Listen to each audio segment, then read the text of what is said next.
ভারতের পররাষ্ট্র মন্ত্রণালয়ের মুখপাত্র রণধীর জয়সওয়াল দাবি করেছেন, নয়াদিল্লিতে বসে বাংলাদেশের ক্ষমতাচ্যুত প্রধানমন্ত্রী শেখ হাসিনার দেয়া বক্তব্যে ভারতের কোনো ভূমিকা নেই। তিনি বলেছেন, ভারত সরকারের অবস্থানের সঙ্গে বিষয়টিকে গুলিয়ে ফেললে দ্বিপাক্ষিক সম্পর্কে ইতিবাচকতা বাড়বে না। ভারত সরকার পারস্পরিক ইতিবাচক সম্পর্কের জন্য প্রচেষ্টা চালাবে। বাংলাদেশও এ সম্পর্কে খারাপ না করে একইভাবে প্রতিদান দেবে বলে প্রত্যাশা তাদের।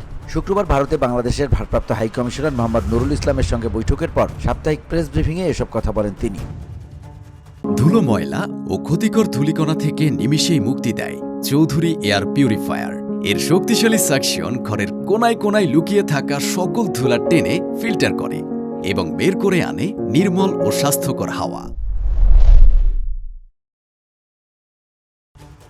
ছাত্র জনতার অভ্যুত্থানে ক্ষমতাচ্যুত প্রধানমন্ত্রী শেখ হাসিনা দিল্লিতে অবস্থান করে বক্তব্য ও বিবৃতি দিয়ে আসছেন। তার বক্তব্য মিথ্যা ও উস্কানিমূলক দাবি করে শেখ হাসিনাকে এ থেকে বিরত রাখতে ভারতকে জানিয়েছে অন্তর্বর্তী সরকার। বৃহস্পতিবার সকালে পররাষ্ট্র মন্ত্রণালয়ে ঢাকায় নিযুক্ত ভারতের ভারপ্রাপ্ত হাইকমিশনারকে তলব করে একটি প্রতিবাদ লিপিও দিয়েছে, কিন্তু শেখ হাসিনার বক্তব্যের জন্য দায়ী করায় উদ্বেগ জানিয়েছে ভারত।